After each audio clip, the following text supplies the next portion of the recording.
Živijo, tukaj Valentin.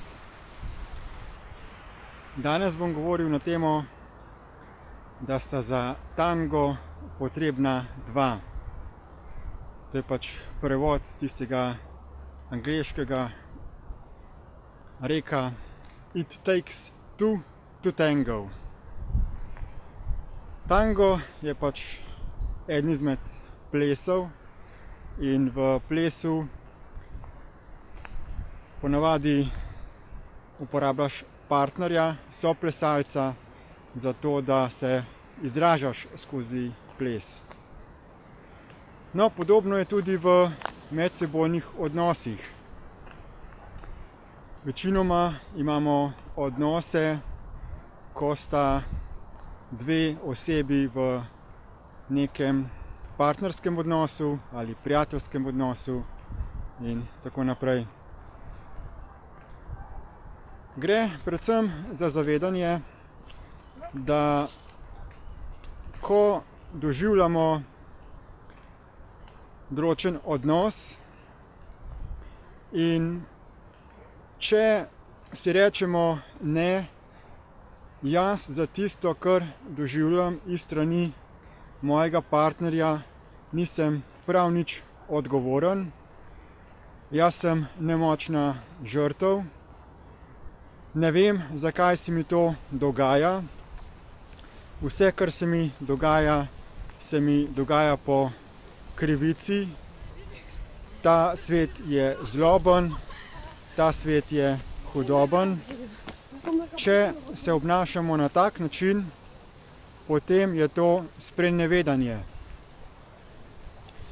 Kajti vsak od nas se lahko odloča za določene stvari, lahko v sebe sprejme določene misli, določene vedenjske vzorce si izgradi in to je tisto, kar potem posameznika izgrajuje. Drugi ljudje lahko to potem začutijo. Že na daleč se lahko prepozna notranjost določenega človeka glede na njegovo hojo, držo, neverbalno komunikacijo. Pa ne samo to. Ljudje smo večdimenzijska bitja in lahko zaznavamo tudi resonanco ali energijo, torej to vibracijo nekoga drugega. Rečemo, tam pa recimo negativno vibro ali kaj takega. Torej, zmožni smo na nekem subtilnem nivoju zaznavati druge ljudi in potem tudi do njih vzpostavimo zelo specifičen odnos. Nekateri ljudje, ki doživljajo od drugih izkoriščanje, nasilje, poniževanje, bolečino, se ne zavedajo, kako oni sami za tistim, kar so vplivajo na tak odnos in dobesedno kličejo določene vrste ljudi v svojo bližino, da vedno znova doživljajo ene in iste oziroma zelo podobne izkušnje. Pomembno je torej, da vsaka oseba, vsak posameznik ozavešča svoje misli, svoje vzorce in kaj ga je pričelo izgrajevati.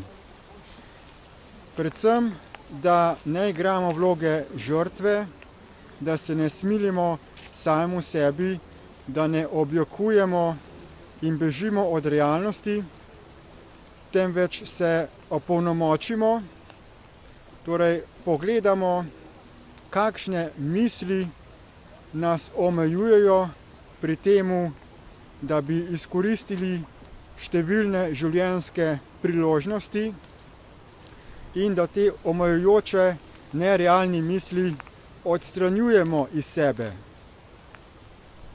Na ta način vrnemo svoje zavedanje v to realnost, nehamo z neprestanim razmišljanjem, ki ne pripelje nikamor, in potem smo zmožni se soočiti z katerimkoli izzivom, ki nam ga življenje prinese pred nas. Torej, namesto da čakamo na druge ali na neko zunanjo spremembo, da bi si izboljšali življenje, dajmo raje sami v tem trenutku, ne glede na to, kakšna je situacija, v kateri smo, spreminjati samega sebe. In posledično se bodo spremenili tudi naši odnosi z ostalimi. To je najbolj zoprno, težaško delo, kajti le kdo se želi soočiti z samim sabo. Ampak to je edina rešitev, dolgoročna rešitev, za katero lahko izboljšamo svoje življenje in tudi družbo nasploh. V pomoč vam je podporna skupina ljudi, ki se imenujemo Destonici, to je Destiny skupina, ki deluje pod okriljem Equal Life Foundation. To smo ljudje iz vseh delov sveta, ki prevzemamo odgovornost za svoja življenja.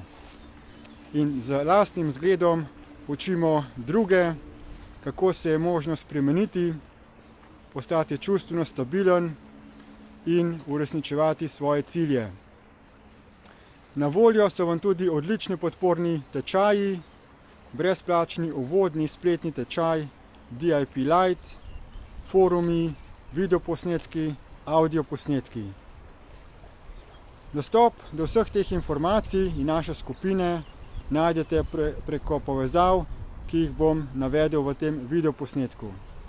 Izkoristite torej te dragocenosti in si izboljšajte življenje. Hvala za pozornost in nasvidenje.